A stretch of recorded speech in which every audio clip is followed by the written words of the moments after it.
Halo viewers dimanapun kita berada. Kembali lagi di channel YouTube saya Adelson Galet. Pada video saya yang ketiga kali ini, saya akan melanjutkan membahas dimensi yang ketiga di dalam administrasi gereja baru, yaitu manajemen dan kepemimpinan di dalam gereja. Namun sebelum itu, jangan lupa ya like, komen, dan subscribe. Nah, viewers, berbicara mengenai kepemimpinan di dalam gereja. Kepemimpinan adalah proses mempengaruhi atau memberi contoh oleh pemimpin kepada pengikutnya di dalam upaya untuk mencapai tujuan organisasi. Cara alamiah mempelajari kepemimpinan adalah melakukannya dalam kerja dengan praktik seperti pemagangan pada seorang seniman, ahli pengrajin, atau praktisi. Dalam hubungan ini, sang ahli diharapkan sebagai bagian dari peran yang memberikan pengajaran atau instruksi. Gereja yang tidak dikelola dengan baik akan mengalami kendala. Pendeta sering mengalami dan dikeluhkan bahwa manajemen kantor gereja dan pelayanan gereja yang tidak baik dan harus diperbaiki. Perlu waktu yang lumayan lama untuk meyakinkan para pendeta bahwa manajemen sangat diperlukan dalam pelayanan gerejawi. Tanpa manajemen, maka pelayanan tidak bisa maksimum dan efisien. Kepemimpinan yang cakap hanya dihasilkan dari sebuah pengaturan yang jelas dari sebuah organisasi. Nah, dalam gereja, pengertian manajemen berarti proses penggunaan sumber daya secara efektif, menangani suatu urusan untuk mencapai sasaran yang diharapkan. Manajemen juga adalah ilmu dan seni dalam perencanaan, pengorganisasian, dan pengontrolan daripada benda dan tenaga manusia untuk mencapai tujuan yang ditentukan lebih dahulu.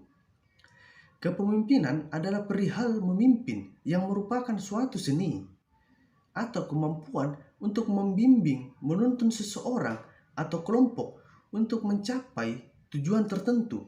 Dengan kata lain, kemampuan mempengaruhi, menuntun, dan membimbing seseorang atau kelompok mempunyai visi di dalam pribadinya sebagai landasan berpijak untuk mencapai cita-cita ataupun tujuan organisasi tersebut. Nah, kepemimpinan tidak bisa dilepaskan dengan kata manajemen. Walaupun kepemimpinan lebih dahulu muncul, namun kepemimpinan tanpa manajemen akan membuat kepemimpinan berjalan di tempat dan membuat orang-orang yang dipimpinnya tidak tercapai tujuan yang diharapkan. Seorang pemimpin, khususnya seorang pemimpin rohani, seharusnya menyadari bahwa manajemen akan sangat membantu mengembangkan kepemimpinan yang dilakukannya dan membuat kepemimpinannya jauh lebih efektif dan lebih efisien. Dengan manajemen, maka para pemimpin gereja atau organisasi Kristen akan mampu mengelola semua tanggung jawab yang dipercayakan Tuhan kepadanya. Namun masih banyak pemimpin gereja atau organisasi Kristen yang enggan atau malah menolak keikutsertaan manajemen di dalam kepemimpinannya. Banyak orang bersikap hati-hati dan mempertanyakan sumbangsi dan perannya, khususnya dalam konteks pelayanan rohani. Nah, para viewers dimanapun kita berada, kepemimpinan merupakan fenomena sosial yang selalu hadir dalam segala aspek dan interaksi sosial, dan juga merupakan pengalaman semua orang yang telah dimulai sejak manusia lahir. Intisari atau dasar kenyataan yang sebenarnya atau sesungguhnya, kepemimpinan yang efektif adalah pengaruhnya terhadap bawahan.